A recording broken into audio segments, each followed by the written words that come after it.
कहते हैं कि विचार जहाँ मतलब माया के जाल में आए बस विचार इन्होंने सबने धोखा खाया और बुंद में फिर चारों खानों में फंसे रह गए। उधर अपने घर में अपने सिंध में अपने अपने प्रभु के पास कोई नहीं जा सकता, सब एक हो गए।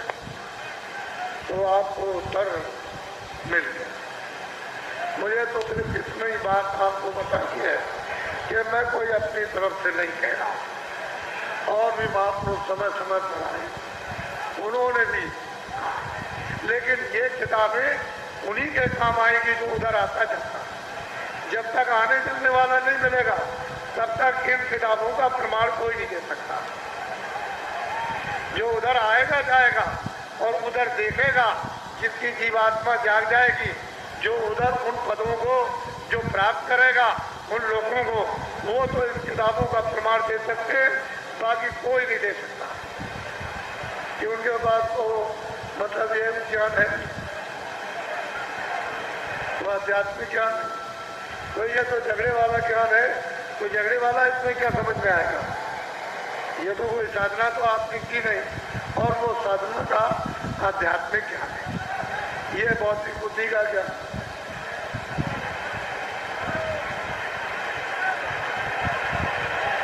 अच्छा बच्चे और बच्चियों, ये आज गुरु पूर्णिमा का दिन है। हिंदुस्तान में लोग इस गुरु पूर्णिमा के यानी उत्सव को इसलिए मनाया करते हैं कि हमारे गुरु हम पर दया करें और हमारी आत्मा को जन्म मरण 84 से बचाए।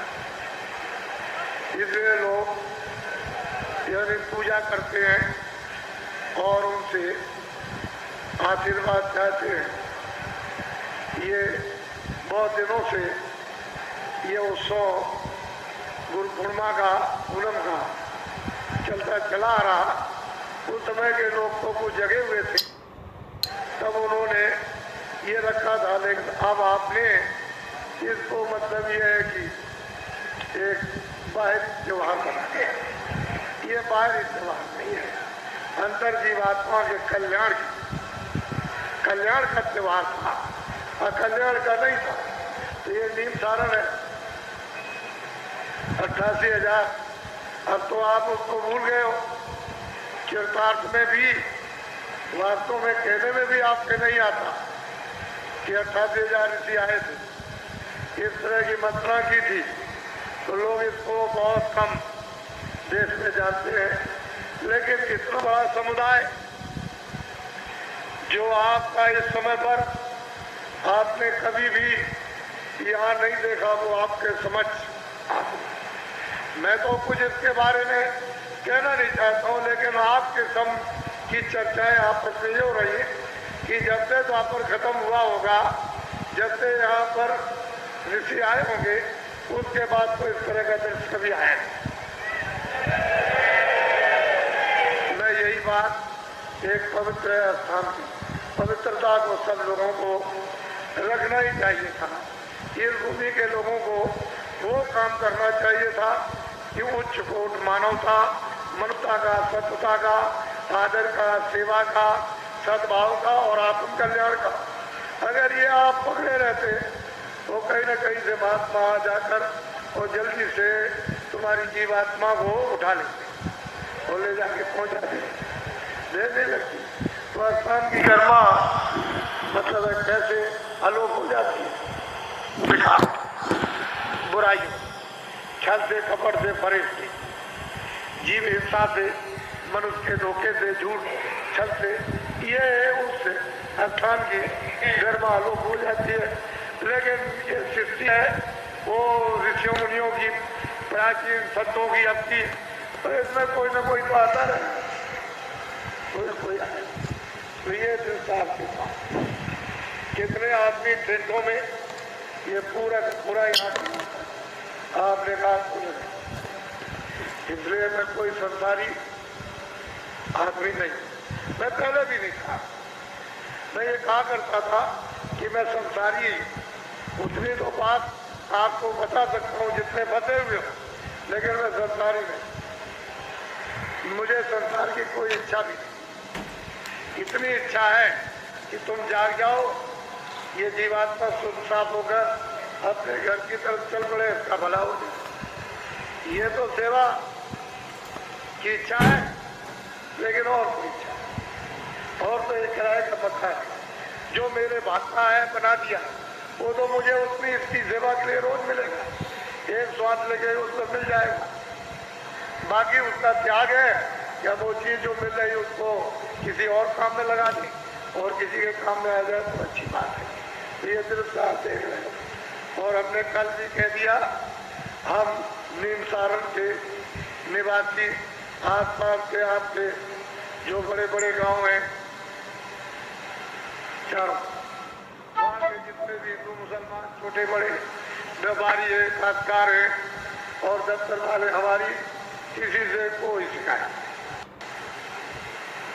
हम तो ये यहाँ जान गए कि सब लोगों ने सहयोग दिया, सबकी सद्भावना श्रद्धा उमड़ी, श्रद्धा का स्रोत अभी यानी दलदलाने लगा,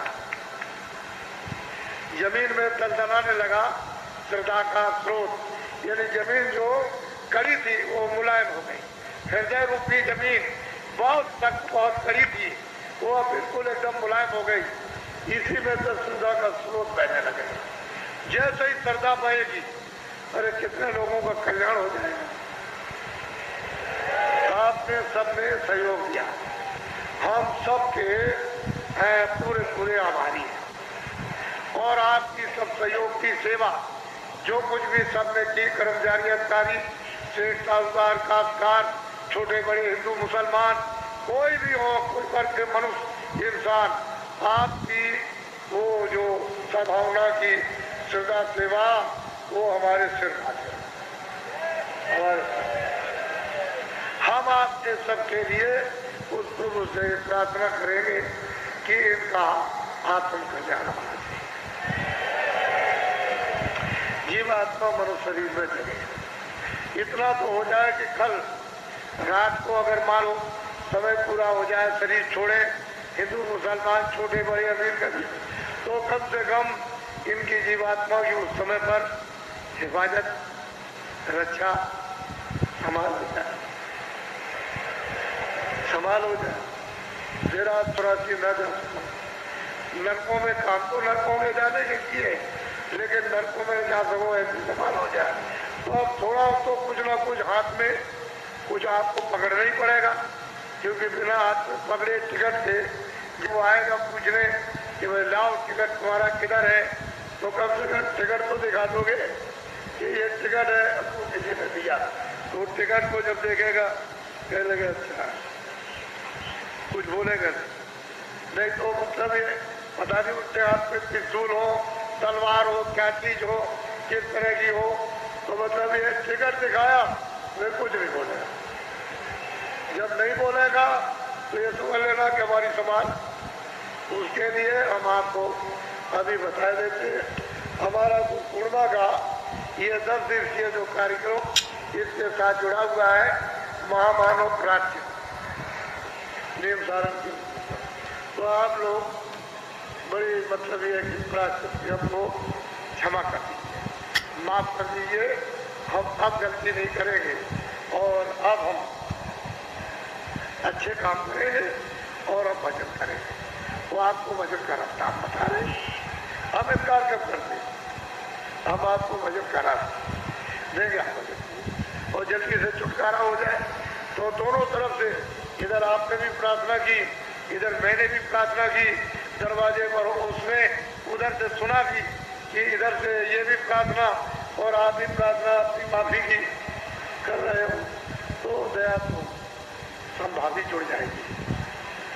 फिर उसमें संदेह वाली बात नहीं, लेकिन प्रार्थना तो करना चाहिए। अब आप वैसे ऐसे ही करोगे तो मन से और शरीर से कुछ नहीं होता। इस जीवात्मा से प्रार्थना करो, ये हरि का दरवाजा है, इस जगह यही प्रार्थना करो और यहीं पर चेतन जीवात्मा को चेतन दरवाजे को पटको, खटखटाओ, इस तरह से जोर से बुलाओ तो ऊपर से से आवाज देगा कि सूरत ये मेरी आवाज है, तो इसको पकड़ ले, और पकड़ के मेरे पास आ।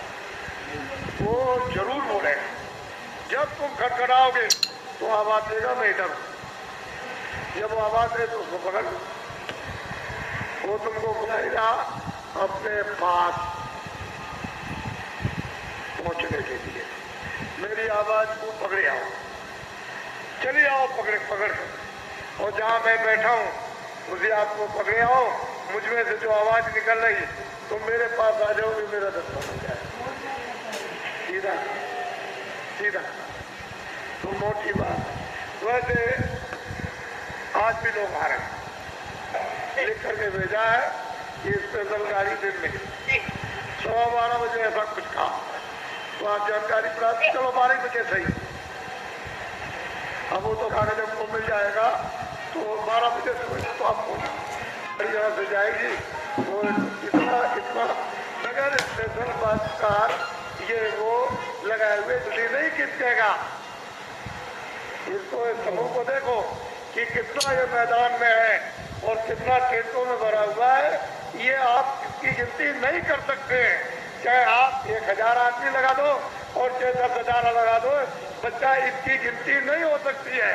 ये अनगिनती है। आपको ये पता नहीं है इस बात का, हम जानते हैं उसको। ये कितने लोग आए हुए हैं, इसलिए आप कल सावधान लेना। आज अब थोड़ा सा बजट करो, एक थोड़ा सा कपड़ा। अभी तो यहाँ तो कैसे भी करो, लेकिन ऐसे करो। आँख भी दोनों ये बात के बंद करना, और दोनों ये उंगलियां कान। ये जीवात को बैठी हुई है दोनों आंखों के ये मत में, सेंटर में, दरमियान में। उस जीवात्मा में एक कान है, उस जीवात्मा में एक नाक, उस जीवात्मा में एक आंख। शरीर में 2 आंख 2 कान 2 नाक। अब आपको ये पता चला कि 3 आंखें 3 कान है 3 नाक। आपने कभी भागवत या कभी रामायण या कभी और कथा वार्ता आपने सुनी, किसी ने आपको बताया कि 3 नाक है और 3 कान? कुछ कोई नहीं किसी। वो जीवात्मा में चेतन आंख, चेतन नाक, वो चेतन नाक। वो सतलोक से जब अभेद में थी तभी इसमें आंख, कान और नाक, और जब वहां से आई तो लेकर के आई। ये तो जब इस पर पर्दा नहीं था तब तो इसकी आंख और कान और नाक खुली हुई थी, तभी तो जाती थी। और अब इस पर पर्दा आ गया तो आंख और कान और नाक, ये बाहर के आंख और कान, ये नाक बंद हो जाए तो बाहर के आपको कुछ दिखाई सुनाई देता। तो आपको कुछ नहीं करना जिनको नामदान नहीं मिला। ऐसे तो जमीन में बैठे सबके लिए समझा, ये ऐसे हाथ रखना, आराम। ये आंख बंद करना, धीरे से दोनों उंगलियां कान में डालना। ये जीवात्मा बैठी हुई है, इसमें तीसरा कान है। इसके चारों तरफ मन बुद्धि चित्त यही बैठे हैं, चारों तरफ घेर करके उस जीवात्मा को, सूरत को यही कानों के साथ यानी रोक करके रखना और ऊंचा ध्यान देकर ऊपर की। तो तीसरा जो कान है वो अंदर, क्योंकि ये इधर बैठी है दरवाजे पर। इस शरीर में ये रूह, ये जीवात्मा सूरत नहीं है। ऐसे करो तो इधर बैठी, ऐसे करो तो इधर, लेकिन ये जो आकाश है वो यही तक। ये 2 आंखों का वो कान का और 2 नाक का, लेकिन जीवात्मा इसके ऊपर बैठी है। इसमें एक आंख है, एक कान है, एक नाक है। तो इसी के ऊपर से देखो, इसी के ऊपर से सुनो, तो जमीन से आवाज आ रही ऊपर। सुनाई क्यों नहीं देता कि यहाँ कर्मों की सब गंदगी जमा, तो इसको दबा दिया। आंख भी बंद, कान भी बंद, नाक भी बंद। अब वो इसलिए नहीं सुन पाती है कि आंख और कान नाक गंदगी के कारण। अगर ये सफाई हो जाए तो सफाई देने लगे, दिखाई देने लगे, सूंघने लगे। ये सफाई हो जाए, सामने ही तो सर गए, सीधा सामने शुरू हो जाए, सामने ही सर की रचना शुरू होती है। लेकिन जितना वो हृदय है उतना ही तो गंदा है। तो हृदय बड़ा भारी आकाश, ये संसार के आकाश से बड़ा। ये आकाश जो आप सारे संसार का कुछ नहीं है, ये आकाश बहुत बड़ा आकाश। इसमें ये बैठी हुई कूड़ा कचरा जमा, इसी को साफ करो स्वामी जी। तो आप लोग थोड़ा सा, जो नए लोग जिनको नामदान नहीं मिला वो सुबह मिल जाएगा, बहुत बड़ा खाना। इसमें ये बैठी हुई कूड़ा कचरा जमा, इसी को साफ करो स्वामी जी। तो आप लोग थोड़ा सा, जो नए लोग जिनको नामदान नहीं मिला वो सुबह मिल जाएगा, लेकिन ये तो कम से कम समझो कि मेरे पास तीसरा कान है, इन दो कानों को छोड़ कर